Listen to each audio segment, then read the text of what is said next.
to the Bullington Capital Report, hosted by Bill Bullington. For the next hour, you'll receive information on current market conditions and trends that could affect your financial future. If you have a question, you can participate in today's program by calling 216-901-0945. That's 216-901-0WHK. You can also reach Bill by going to his website, bullingtoncapital.com. And now, here's Bill Bullington. Well, welcome back. It's kind of an interesting week. Actually, really not so much. A lot of short-term volatility, which is not unusual. And it was really, kind of really quiet, actually. Looking at the top performing categories over the past, or year to date, rather, and cocoa, of all things, has outperformed all the other investment groups. It's up 45%. I know some people are out there going, oh, we should short Hershey's. Nope. Yeah, I wouldn't do that. Those guys normally have contracts to get their cocoa years in advance. So maybe they're turning around and selling some of the stuff that they bought because they can make 45% on it, and that's more than they can make on a bar of chocolate. But you never know. Kind of the way things work. Hey, if you'd like to call, ask a question, number is 216-901-0945, 216-901-0945. And I guess I will talk a little bit about the upcoming seminar. I actually have to pull it up here on my website. And you can go to my website, bullingtoncapital.com. If you hear anything that you'd like to have more information on, you can contact us there. If you all want to come in and talk about your own situation, you can contact us there. And I got to tell you, I am still amazed at how many new funds come out every single week. It's unbelievable. And the number of funds out there outnumbers the number of stocks for them to invest in, something by 4 or 5 to 1. That's interesting. But that's always, it's been that way now for, I don't know, several years. And one of the things that strikes me is that nobody in the world that doesn't do what I do for a living has the time to read all that stuff. That would be impossible.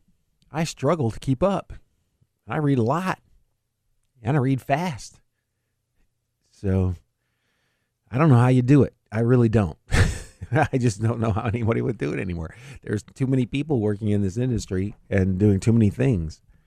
But that's the bad news. The good news is a lot of them are doing a lot of really good things.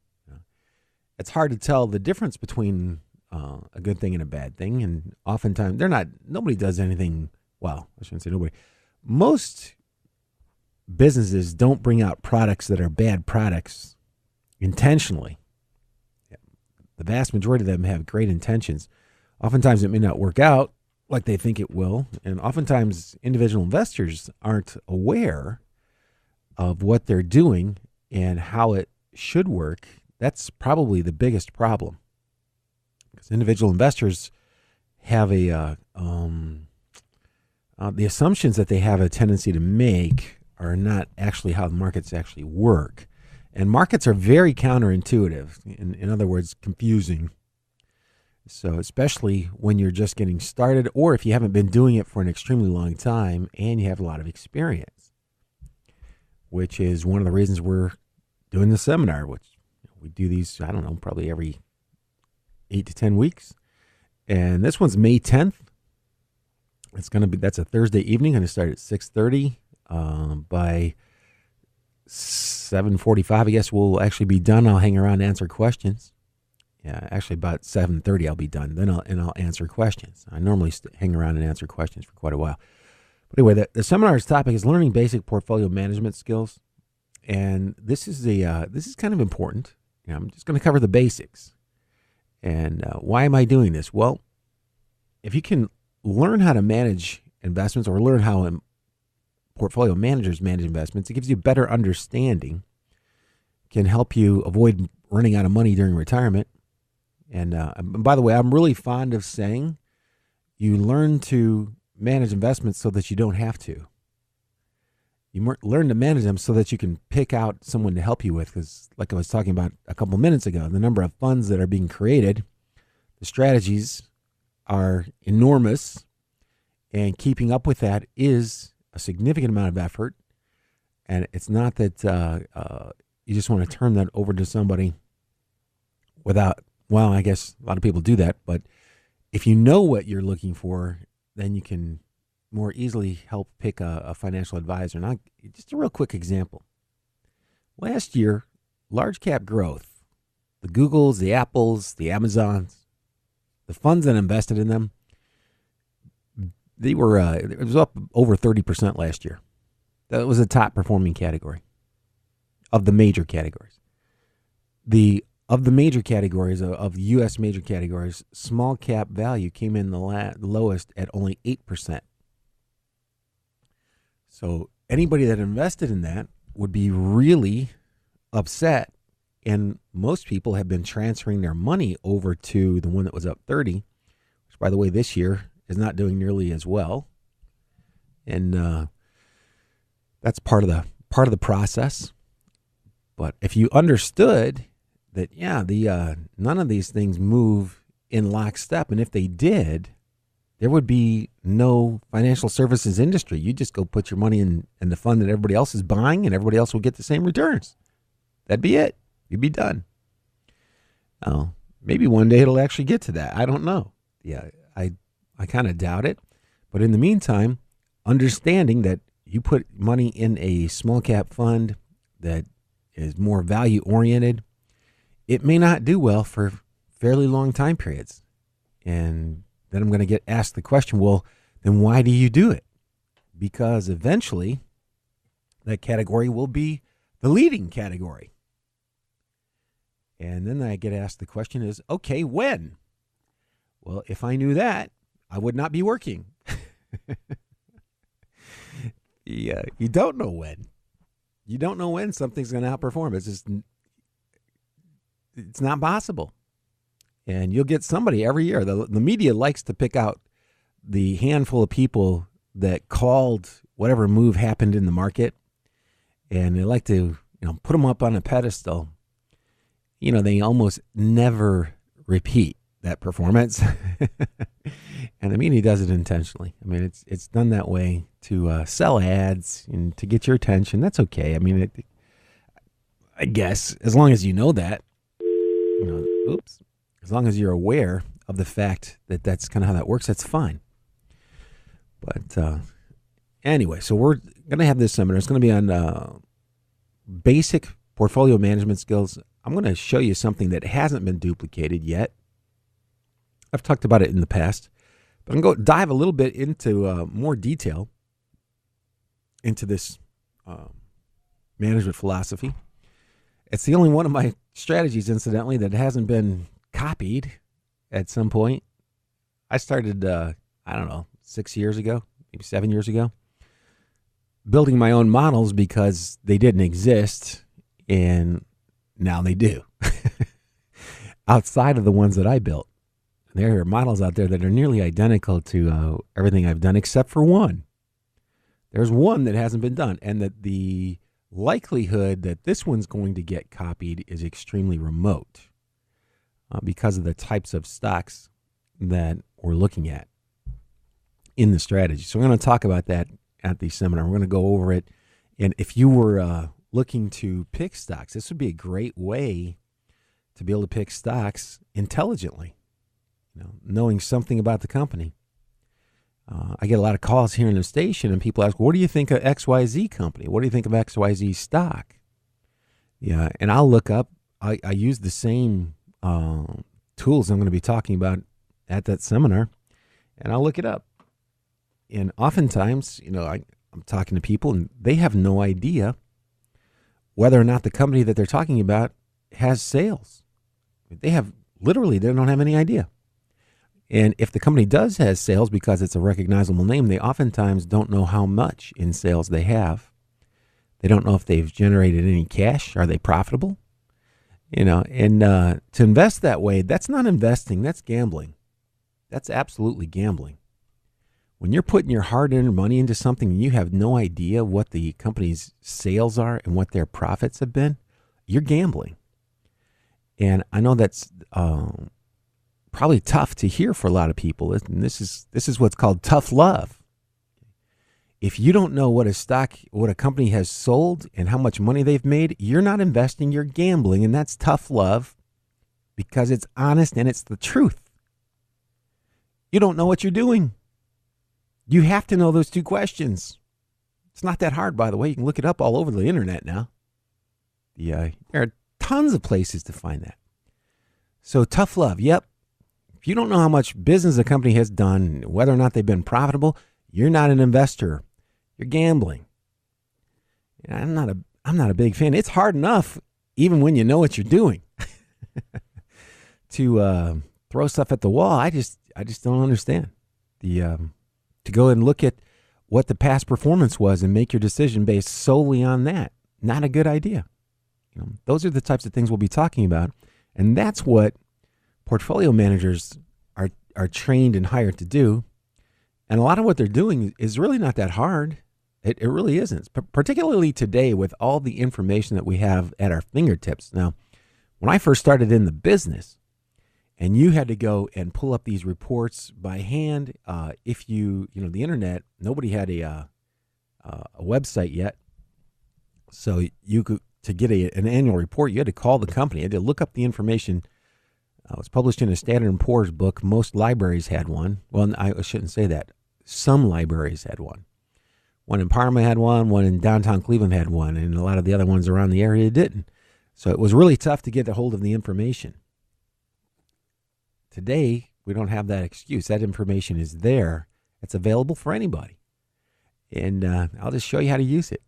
It's not that hard. It's actually fairly simple. Yeah, particularly the way that I do it. And I'm from the school of thought that says, let's make this as simple as humanly possible. I don't want to leave out any steps. That's not good. But we don't want to add one step that's not necessary. That's how I feel. That's actually kind of how I live. You should see my place. When I leave this world, 2 weeks after I'm gone, no one will ever know that I was here. Except for maybe my family. But a lot of my clients, if I'm still out, I plan on working in one record that I think I can probably at least attempt to beat in Warren Buffett's is how long I've worked. I think he's 87 now, so I'm going to have to work for quite a few years. It's another 32 years. But I think I can do that. Anyway, we're going to be talking about basic portfolio management skills. People get angry, incidentally, all the time. They get angry when they look at their portfolios. They see something that's gone up a lot. The others haven't kept up with that. They feel entitled that everything should have gone up as much as their best performer did, and they're upset at the world. We all know them. Yeah, I try to avoid them if possible as a potential client, because when they use that methodology, they're just going to be unhappy pretty much the rest of their lives. Because that's just not how it works. You're going to have categories. You're going to have strategies. Some strategies work better in certain environments. Some strategies work better in others. That's the way it goes. If you spread it out, and if you know what the strategies are, you don't abandon them, and you don't pick them solely by their most recent performance, and I think you're really putting yourself in a position to do very well. Probably even exceed your financial goals. Maybe. Because it's interesting when people come into the office, they'll often ask me what I think, or they have in the back of their mind an idea of what they think is possible, and sometimes they're right on, and a lot of times they come in and I think I'm going to make 10% a year. Well, maybe if you put all of your money in stocks, or maybe at least 80 to 90% of your money in stocks, and are willing to watch that get cut in half at some point in time when the market does have a severe correction, like the one it had in 2000 and then again in 2007 through 2009, if you've got that kind of risk tolerance, And by all means, use that number. But you also had better have a 30 or 40-year life expectancy minimally. You better expect to be able to live another 30 or 40 years, because if you have another one of those 50% drops that takes more than 10 years to recover, kind of the way the S&P did, and you've got a problem. That's a problem. And those are the problems that are easy to avoid, incidentally. They're easy to avoid. Not if your goal is to earn above 10% a year. If your goal is to earn above 10% a year, that's not going to be an easy problem to avoid.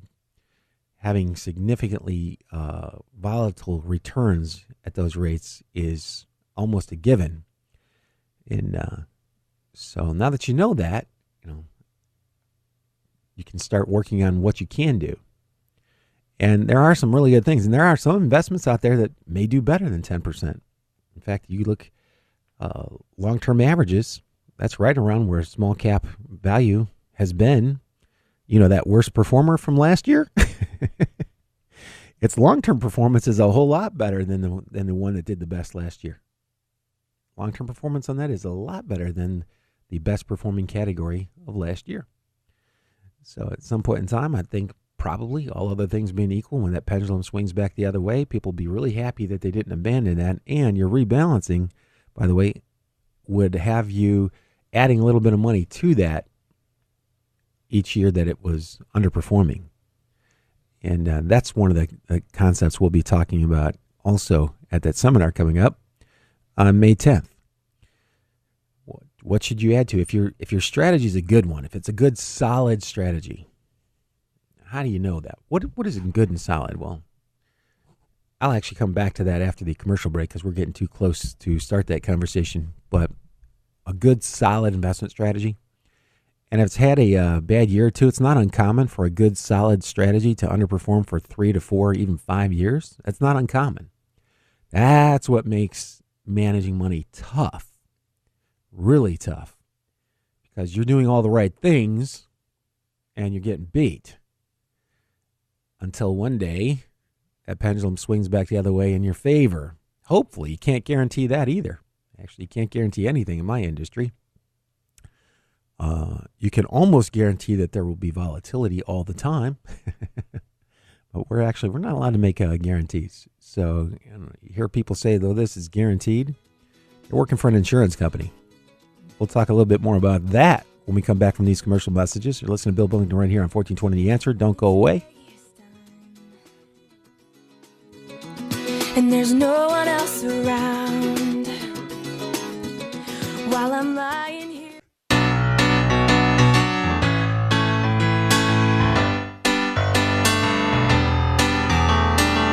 My heart beats standing on the edge. And we're back. If you'd like to call us, 216-901-0945, 216-901-0945.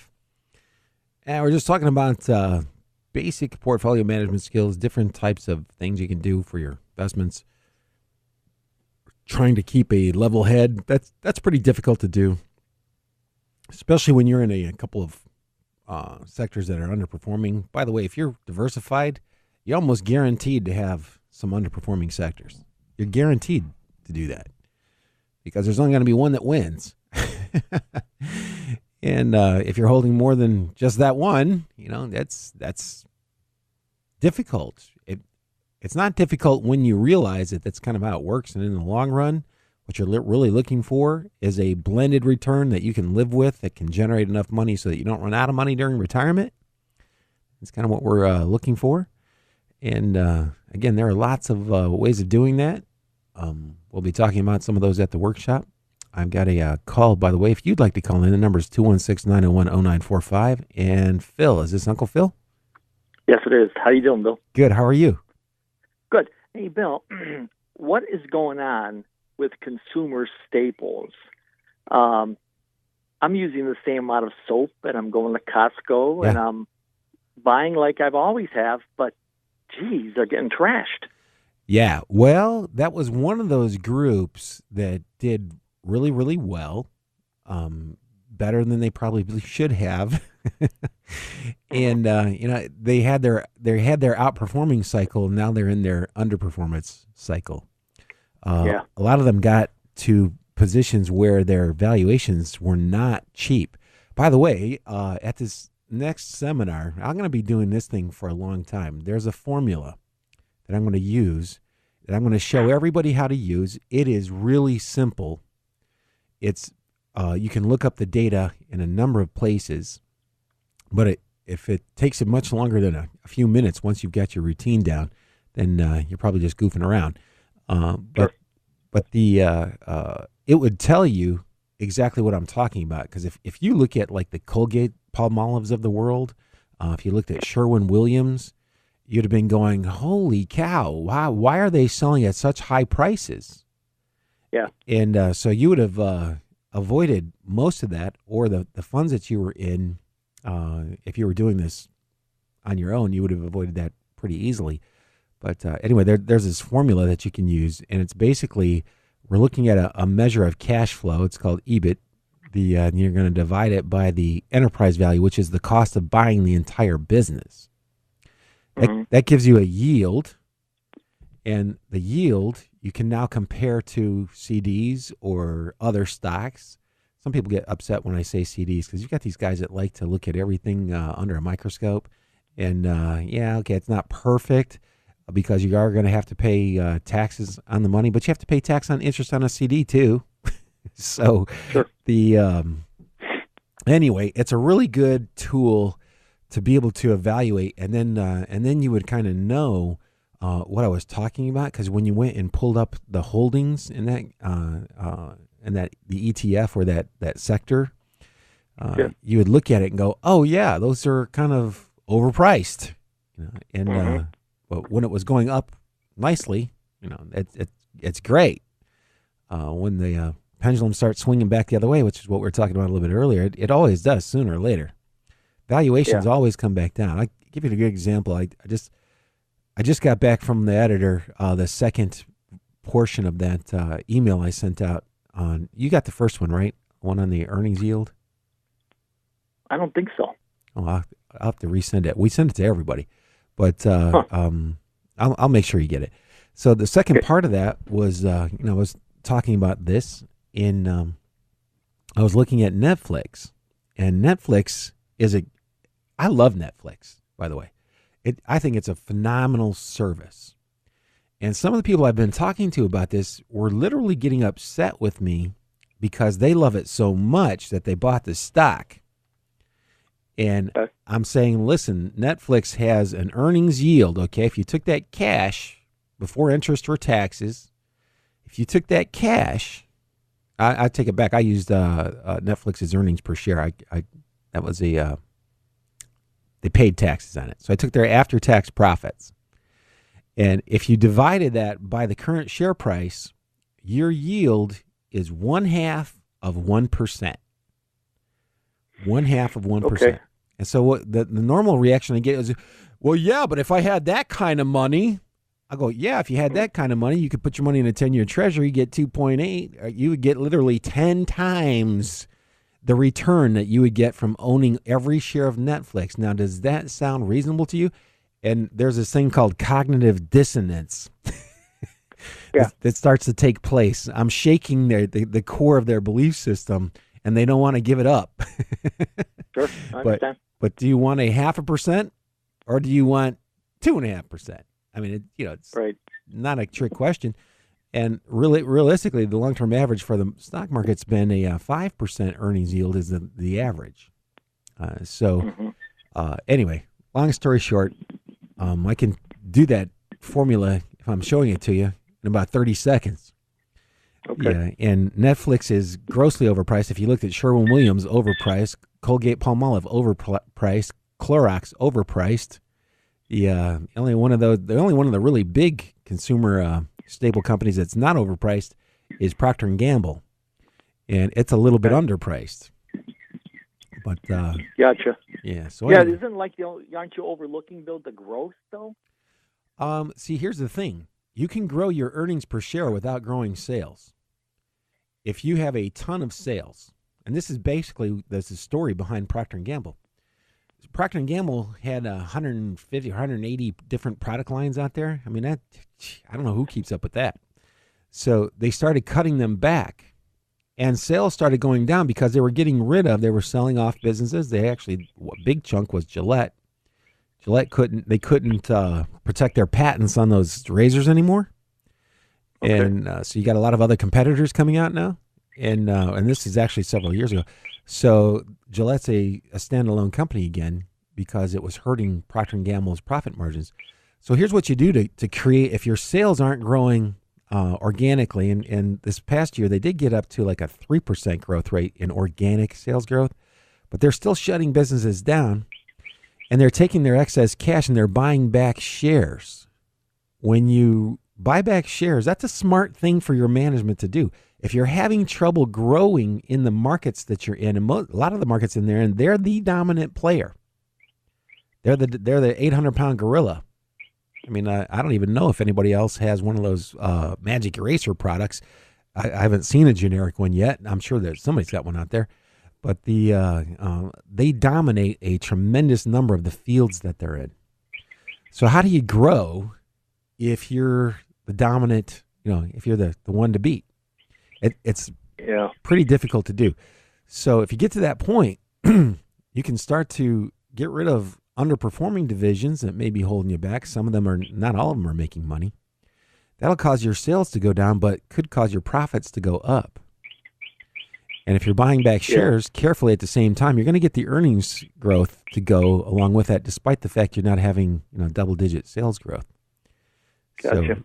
So to me, that's a pretty good story. It's got a nice dividend yield. Dividends, qualified dividends. You get a little bit of a tax break on that. So pretty good. I think they can grow their earnings by 8 or 9% a year without a whole lot of problem. And one of these days they'll I'll go ahead. Also, I was looking at one of the ETFs. I forgot for it, and I counted up. I think it's like 66% of the ETF is in the top 10 holdings. Yeah. Oh yeah. That's something you got to be aware of. Yeah. That's a little crazy. Well, they're all great names. Right. It's like, holy moly, Well, but still. That's pretty common. That's really common. The top 50 stocks in the S&P 500 account for half of the return. So the other 450 stocks are the other half. And, the smaller companies in that make up next to nothing. I mean, they're like 1/10 of 1%. So I'm not a real big fan of that in particular, because you can go long time periods, like that 10-year stretch where you had a negative return in the S&P 500. That's why, because that leads to overvaluation in stocks. The bigger companies are going up just because they're bigger, not because they're growing, not because they're increasing their sales. It's because they're bigger. And that's and when the share price moves up, those funds that buy based on the total market cap of the company, they have to buy those stocks because that's what it says in their prospectus. So I'm not a big fan of that. And by the way, almost every fund that's come out in the past 5 years has been market cap weighted. Even if it's in small cap, even if they're using other factors like sales, earnings, dividends, whatever, they still put the market cap weighting on there. So it's this that's creating problems too. Problems that they won't be aware of until it's too late to do anything about it. But I really am more fond of an equal weight, and to try to spread it out now. If you can actually achieve a more equally weighted portfolio just by the ETFs that you're using. Gotcha. Yeah, good call, Bill. Thank you. Oh, hey, thanks for calling. Have a good weekend. You're welcome. You too. See ya. Bye. And I always talk everybody's ear off. there's a lot to know, a lot to do. I enjoy it, and by the way, he's actually a very good investor. And if everybody were like that, that would be awesome. So anyway, this is kind of the stuff that we're talking about. This is what we'll be going over at the seminar, and something that you need to know, I think. There are ETFs out there that don't just put more money in the bigger ones and less money in the smaller ones. That works for extremely long time periods until it doesn't. and then it takes an enormous amount of time to recover from. That's the reason I'm not a big fan of just doing that strategy. I get people asking me all the time, well, shouldn't I just put it in the S&P 500? They're reading the propaganda from the companies that market those products. And it's propaganda. It's not advertising. I mean, they're literally, this is, the way, despite the fact there are tons of pension funds around the world that don't do that. If that were truly the way to manage the money, don't you think all the pension funds in the world would run their money that way? And they don't. Now, there are similarities, that's for sure. And it's not all bad. It's just that one little thing. If you could tweak that just a little bit and be patient, I think you come out on the other side and be very happy with your long-term results. By the way, there are only a handful of big categories. You've got the U.S. stock market makes up nearly half of the world's stock market. Can you believe that? Makes up nearly half. The United States is only 5% of the world population. How is it that our stock market makes up half? There are lots of reasons for it, by the way, but we make up about half. So the others are growing, though. In fact, our share of worldwide stock market value has been dropping, and that's a good thing. It's too much pressure put on anybody, actually. And there are a lot of other countries, and a lot of good companies in a lot of other countries selling at discounts to what U.S. companies would be selling for in the same industries and same businesses. And they're growing a little faster than we are, by and large. So that's a good thing. I think having some international emerging markets, very important. I think how you do that can make a big difference. That's one area also. I was having a discussion with Gary, the guy who does all the trading in our office, and the compliance, and the computer. This guy's got to wear a lot of hats. We were talking about that. He was talking about why so many funds out there were able to beat those indices that were in those markets. And the reason is that they're not nearly as established as ours. A lot of those markets are a lot younger. The money in the United States is much more institutionalized than it is in foreign countries. So you can still find some international emerging market fund managers who pick stocks who have a pretty good chance of outperforming their index. But, all other things being equal, a lot of them don't. And just getting the index return is pretty good. And there are some other things that you can do in that space to you can buy some other funds that have more than one factor. And factor is something like sales. That's a factor. More sales, the better. In most cases, not always, but profits. More profits, the better. Almost always. So that would be called a factor. That's something that you would require if you were running one of those factor-based funds. You might put in that they have a certain amount of profit margin, or they've had a certain amount of profit growth, or that they even have a profit to begin with, which is not a requirement in most of the other funds, and it's not a requirement of the S&P 500. You realize that? The S&P 500 does not have a factor that says you must have earned a profit. Not included. How do you like me now? That's just one of the things that I'm kind of. It's aggressive. The S&P 500 is an aggressive fund. It's very aggressive. Now that I heard the music, I'm going to take a real quick commercial break and listen to Bill Bullington right here on 1420 The Answer. Stay tuned because I'll be right back. I believe in giving of myself.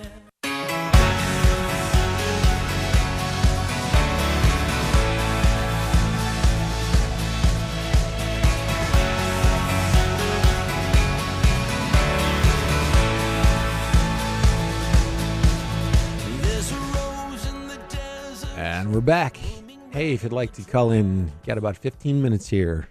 Actually, a little less than that. But number is 216-901-0945, 216-901-0945. And just talking about a whole bunch of topics. Talking about this seminar we got coming up where I'm gonna give you this little strategy. It's not a strategy, actually. It's a formula. And the formula is simple, but it does a tremendous number of complex things. It takes into account how much debt a company has. It takes into account how profitable the business is. It takes into account how much somebody is paying to buy the entire business. And it does it in one fell swoop that you can learn how to do in next to no time. How cool is that? Anyway, it should really help going forward.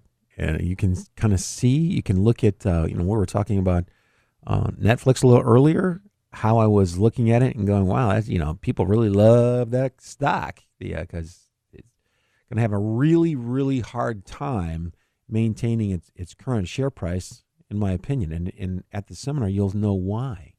I'll show you exactly why. The big reason is that the earnings yield, that's where you divide the earnings by the share price, is 0.5 of 1%. 0.5 of 1%. So, and I'll come back to that in a little bit. If you have questions on that, feel free to email me, text me, whatever. But I'm going to go right to the phones now and take the call. And John, you're on the Bullington Good Capital. Morning. Good to talk to you. I don't read anything much about the Fed gradually unloading the $800 billion a year, unload the extra bonds sitting around there, so and nobody's talking about it anymore. Yeah, they started to do that about a little over a year ago, and then it just got kind of buried. I think they're having trouble handling all the information that's coming from Washington with Trump in the White House. There's a lot of news flying around. Of course, they're also now talking about how much Treasury stock has been bought for all the money brought, just like the old Bush. They could have bought it as zero income tax and used it for Industrial Development Bank owned by 100% private capital, not socialism. It's a radical capitalism, but we don't practice that anyway. Yeah. It's a shame that all those stocks sitting there for all these years, present value-wise, how much money did we lose by putting off this thing? You know what I mean? Yeah. Yep. That's right. Who cares? Bird in hand is worth whatever in the bush. Yeah. That's no fun in the bush either. Right. Have a nice. Good to hear you. Thanks. Have a good weekend. Bye-bye.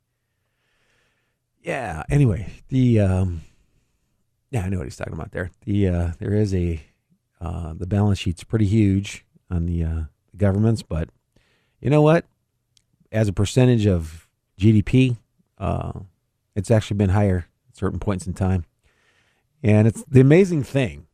It's an amazing thing how resilient our financial system is. It's very resilient, and it's going to be. It's the way that it's structured. It was well thought out. And it doesn't make mistakes. Yep. Do overvaluations happen? In other words, a bubble? Yep, they happen. But you'll survive them.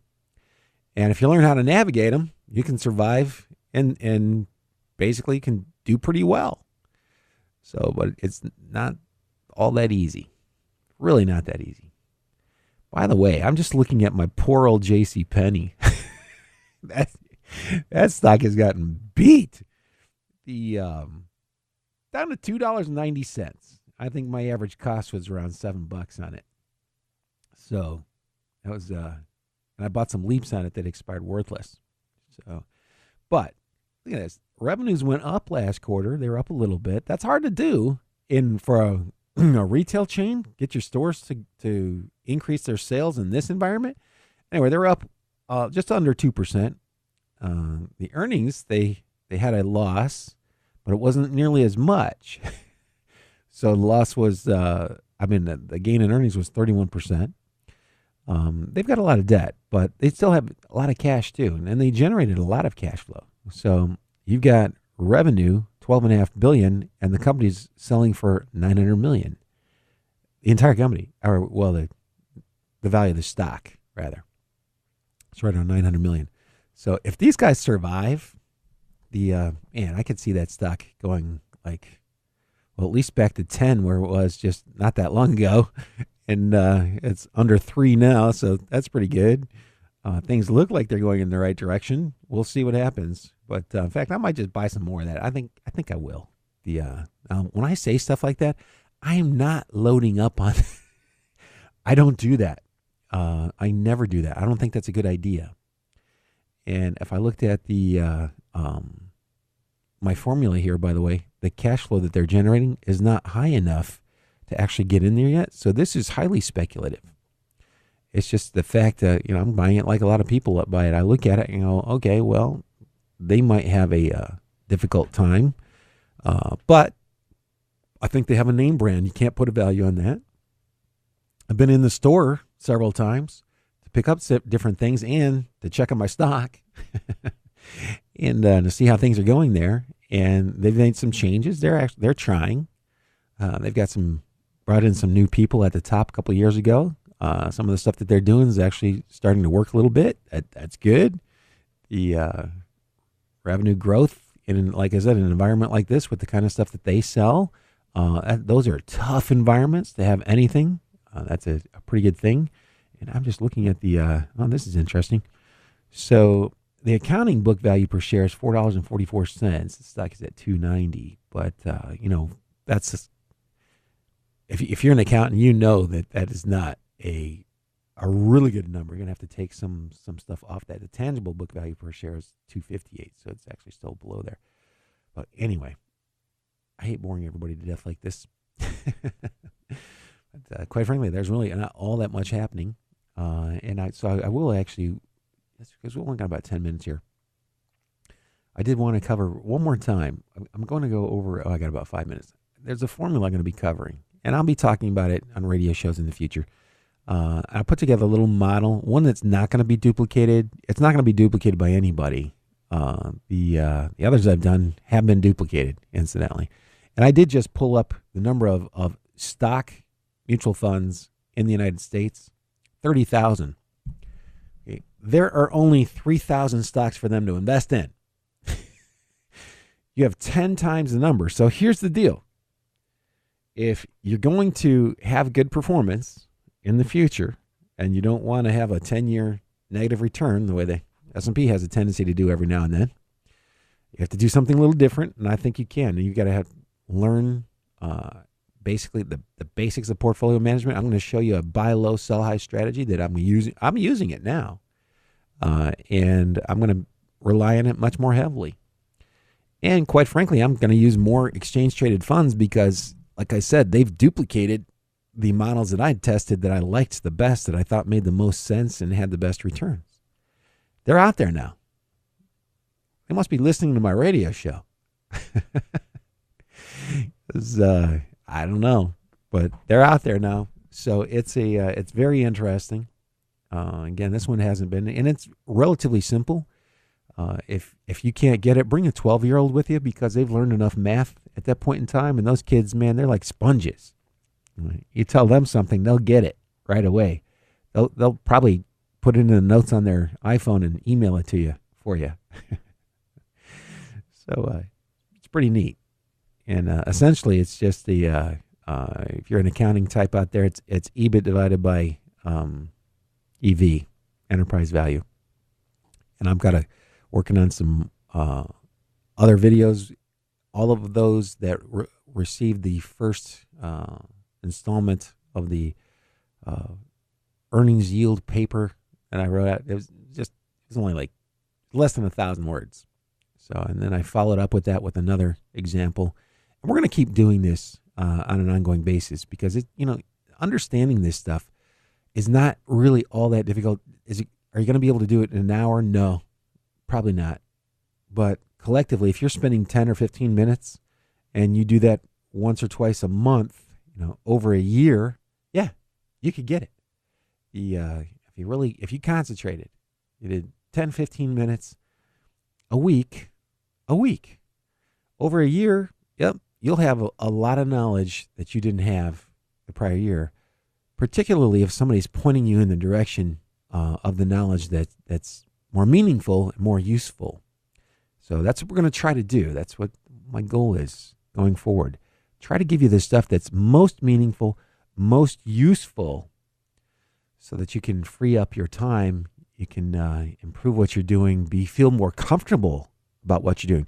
Maybe you're doing the right things now, and you just don't know it. I see that fairly frequently, actually. Yeah, people call in and no, it looks like you're you're doing the right thing. And maybe you don't. If you'd like to know more about it, it would actually make you more comfortable. Because I don't really worry at all about the stock market, especially where it is right now. Even the S&P 500, even with some of these sectors within the S&P 500 being overpriced, they're not all overpriced. In fact, some of them are underpriced. So when you balance it out, all other things being equal, it's right about where it should be. Inside, some of them are overvalued, but some of them are undervalued. There's going to be a shift, and that shift has started to take place. That's what Uncle Phil was talking about when he called in. Wow, I can't believe the music's playing already. That means my show's over. Have you heard anything here that you want more information on? Just go to my website, bullingtoncapital.com.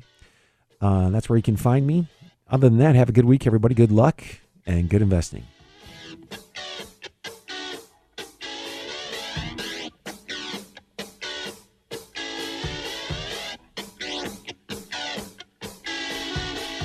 You just caught another edition of the Bullington Capital Report, broadcasting every Saturday at 11 a.m. on AM 1420, The Answer.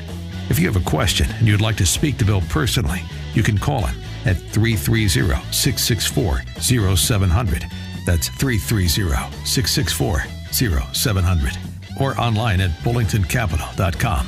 That's bullingtoncapital.com. Past performance may not be indicative of future results. Therefore, no current or prospective client should assume that the future performance of any specific investment strategy, including the investments and/or investment strategies recommended and/or purchased by advisor, or product made reference to directly or indirectly, will be profitable. Different types of investment involve varying degrees of risk, and there can be no assurance that any specific investment will either be suitable or profitable for a client's investment portfolio. No client or prospective client should assume that any information presented serves as the receipt of or substitute for personalized investment advice from the advisor or any other investment professional.